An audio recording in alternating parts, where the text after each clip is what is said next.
This is the Atom from a small Somerset company called Ariel. And when I say small, it only has 7 employees. What they've created, though, is stunning. I think this is one of the most beautiful cars in the world, partly because it's so elegant, and partly because it's such a wonderful piece of engineering. Using the chassis as a kind of exoskeleton is just inspired.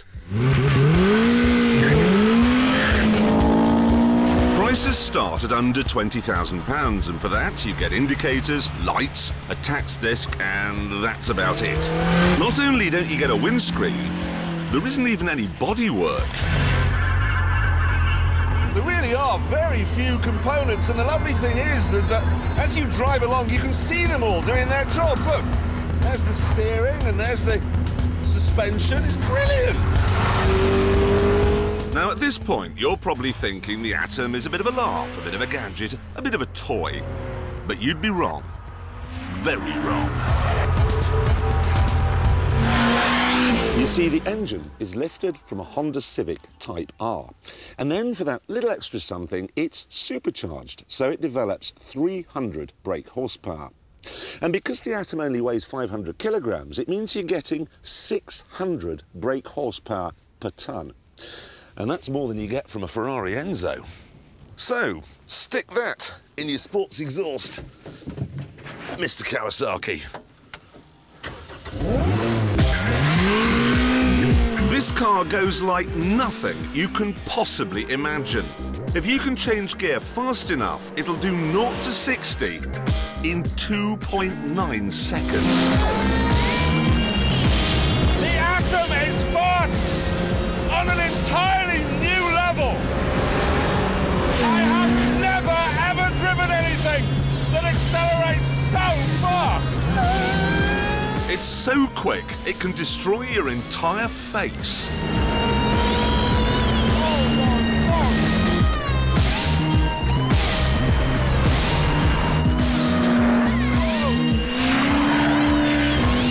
That is unbelievable speed! I am an alien! Either that or I'm John Merrick. In the corners, it stopped bending my face and used massive G-forces to tear it off. The amazing thing is that you never miss an apex, because you can see where the wheel hits the road, and because there's no weight to pull you out of line, you hit everyone, every single time. If anything, this car's even more impressive in the bends than it is in a straight line. Anyone who wants to know how a car should behave should drive one of these. This is driving nirvana. You can forget anything you've ever driven. Anything. There is no car, nothing on 4 wheels is as fast as this. Nothing. But what about 2 wheels? Is it possible that the Atom could be faster round our track than a motorbike? Well, to find out, we've lined it up against a Honda CBR 600 RR. Off the line, the bike is a tiny bit faster, but under braking for the first corner, the Atom slid past, and then it really was a case of goodbye, Mr. Bond. Through the bend, the bike never stood a chance, and even down the long back straight up to 120 miles an hour, it couldn't keep up. By the time we crossed the line, the gap had widened to a massive 4 seconds. Over the years, I've flown F-15 fighters and done power slides in airboats and strafed the desert from helicopter gunships, but for sheer excitement, this thing is off the scale. Even so, there will still be those who say that no car, no matter how fast it is, can ever be as exciting as a big bike. Oh, please! I mean, I don't have to wear a helmet in here, which means my epiglottis is full of bees. And there's so much wildlife in my hair, you could film an episode of Badger Watch in there. And what's more, this is the engine air intake. It's sucking air in here.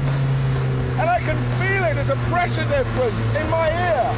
It feels like my brains are being sucked out. Not as exciting as a bike. Yeah, right.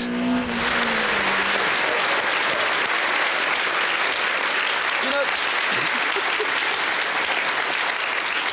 I was so ready to disagree. I've ridden bikes all my life and I was going to say rubbish, but I think you're probably right. No, it is. It's better than a bike in so many ways. I mean, it's sitting here, it's not falling over. No, it's true. faster than a bike, as we've just seen, and it's more practical than a bike because it has a boot. Well, hang on now, you are getting a bit giddy there. I think you've overreached yourself. You were going well, but it hasn't got a boot. It has. Check it out. That is a boot big enough for fish. Really isn't a boot. But seriously, you did get a bit carried away there. You said, oh, fastest thing on 4 wheels. It's not. I mean, there are track day cars that are quicker than that. Yeah, but I don't see this as a track day car. I don't, because I had this on the road. You can use it on the road because the test that we have for our powerboard, because only road cars can go on this, is whether they can get over a speed bump, whether you could use them. And this can. I know, it is definitely a road car. So it can go on our powerboard, yes. Which means we've got to give it to the Stig.